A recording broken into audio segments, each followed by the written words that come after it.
So today we're going to be talking about the top swing stocks that I see potential in for June 2019. But of course, the purpose of this video is not so much for people to buy in or short these stocks after watching the video, but rather to hear the arguments that I present and then do some of their own due diligence to come to their own conclusion. And of course, you are going to need to have a plan when trading these stocks. Make sure to identify a specific entry and a specific exit point and stick to that regardless of what your emotions are telling you. As you know, the stock market does not care about your feelings, so don't treat it like a therapist. Instead, use a concrete plan. And I will also be talking about best practices and how to find proper entry and exit points in this video to kind of get you on the right path. But anyways, before we get into it all I ask of you in return for this ravishing video is that you hit that beautiful like button and also subscribe if you see value in the following video. Okay, and if you are wondering what broker to trade these stocks on, my recommendation is Webull. They are a commission-free broker with some of the best scanning features such as finding after-hours runners and earning expectation beaters. There's a bunch of cool different criteria that you could set,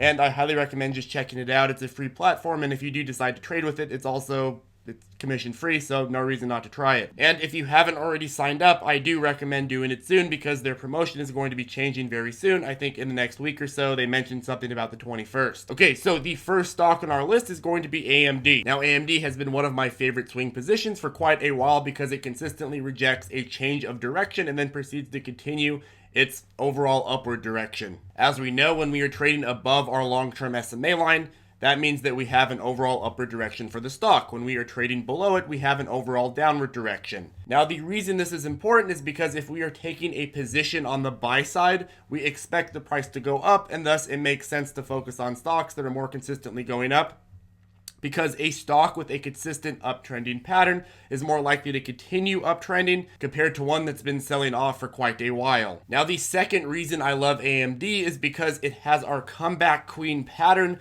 of going from fair value to overbought again and again. It used to have the comeback king pattern of overselling and overbuying, but as of late, we've seen patterns of going from fair value to overbuying. So it's now a comeback queen instead of a comeback king where it goes from oversold to overbought again and again. Now it's going from fair value to overbought. But in any case, when assessing the price action, we see this beautiful pattern of fighting to hold direction, winning, and then building strength over our long-term SMA line again and again.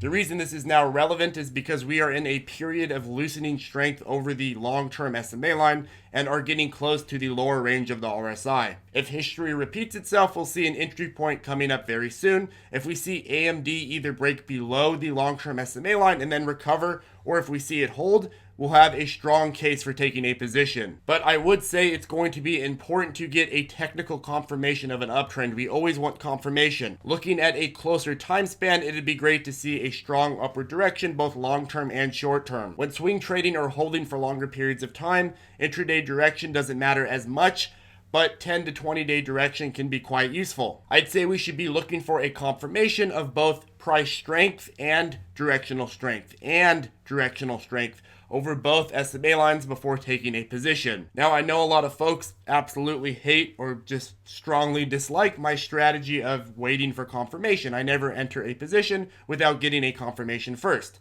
And I know that frustrates a lot of people and they kind of just push that to the side and take everything else. And this is because confirmation happens when some of the gain has already taken place.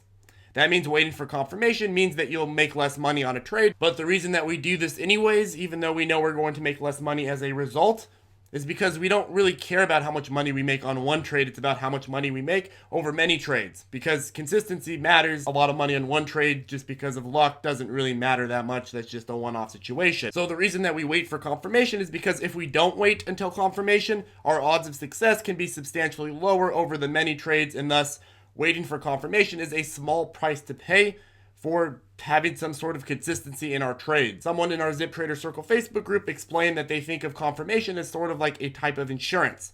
And yes, insurance costs money. It costs money to have insurance, but it also protects your capital. And over the long run, buying in upon price strength at confirmation is going to be something that's going to make you more consistent than just buying in when the stock is dead on the side of the street. I like to use the sick dog analogy. You buy a sick dog on the side of the street, and then the dog could just die. You need to see signs of a recovery. And it's important to know that even buying in at confirmation, that's not guaranteed to go up, but at least it allows you to enter into a period of price strength and then to measure your price strength and catch signs of a reversal using our beautiful blue short-term SMA line. Okay, great. Now Docu was one of the picks on our stock watchlist video last weekend because it had gotten unjustly, at least in my opinion, unjustly beaten down after a mostly positive earnings report and revenue guidance boost. And we have seen some beautiful strengthening and are now heading towards our long-term SMA line. I didn't include this on the overall number count for this video because I can't say that it's still a top swing stock because we have had some of the move already take place. Hopefully you caught this pick in the video last week, but there's still going to be some more opportunity. But we do have some ways to go and are seeing some later price strength. If history repeats itself, buying in upon confirmation over the long-term SMA line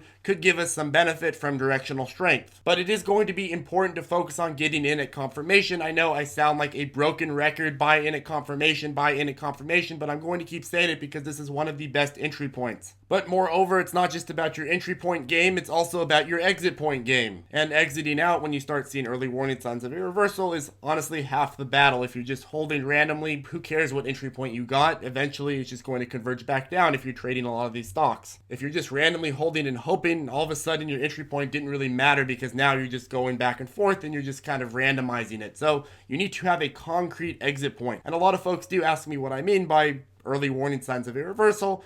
And this is not just some sort of foofy thing that I like to say in my videos. There's a concrete thing behind this. You need to have a concrete point at which you declare it too risky to hold a position. And the point for me can either be at validation points, which I covered in one of the videos I linked to below, or at early warning signs of a reversal. For swing trades, I've been focusing on early warning signs of a reversal, such as a break below previous support combined with price weakness underneath the short-term SMA line. Coupled with that, Docu is trading below our long-term SMA line, so it doesn't benefit from being steadily in the upward direction category. And thus, it is going to be important to pay closer attention to signs of reversals and perhaps set the criteria a little bit more conservative. So Facebook has had our comeback king pattern where every single time if we had bought in upon oversold, we could have simply held until overbought and made a profit. Now, this is the beautiful thing about long-term volatility, and it makes for great swing trades. A lot of folks are like, oh, I don't like to touch volatile stocks. But it's so important to realize that as a trader, the opportunities are in the volatility. If a stock is just going like this, how boring is that? It's just completely flat. How do you find an entry point? Where is the price appreciation? I really don't know. And yes, you could just try to target stocks that have a very clean run-up, but how common are those? There's very few times where you're going to find a consistent uptrend without any pushbacks whatsoever. So instead of trying to find that all the time, maybe you should be taking advantage of pushbacks from uptrends and different entry points where we can get in at a good deal. Now, a stock like Facebook isn't going to be something that a lot of my viewers are going to think of as very volatile, since a large portion of this community, including myself,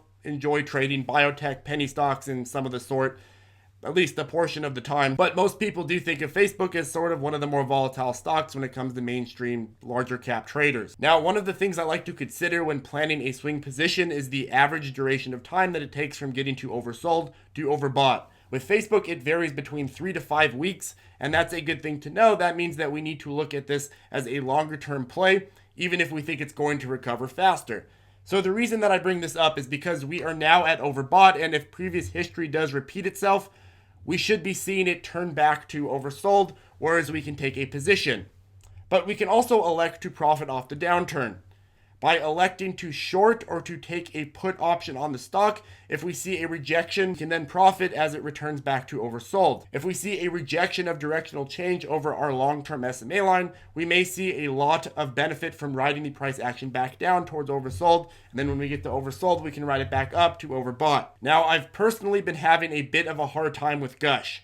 Now, it had this beautiful comeback pattern for quite a while, but ever since its break of trend, it's been a bit of a mess. But Gush's inverse drip is now providing some beautiful price action over our long-term SMA line. As Gush goes down, drip goes up, and vice versa. So we are now seeing some strong directional strength. We also have some pretty clean run-ups over our short-term SMA line. So I'd say the key with Gush is making sure that we keep our upward directional strength, and when it crosses into correction territory below our long-term SMA line, we can flip the switch and then trade Gush. I love inverse ETF pairs, and every week there seems to be a new combination of pairs that we could trade from and learn how to profit off the volatility of. Okay, folks, well, good luck trading this week and for the rest of the month. Of course, these watch lists aren't really very helpful unless you actually go and apply what you've learned to the market. And also, don't just take my words for things. That's not the best strategy to do things. What you do is you take my picks in the video and then you test it using a paper trading strategy, and then you consistently learn and you adapt to the market. And maybe you take things from a bunch of different sources, ZipTrader and then a bunch of other different places, and you combine them together,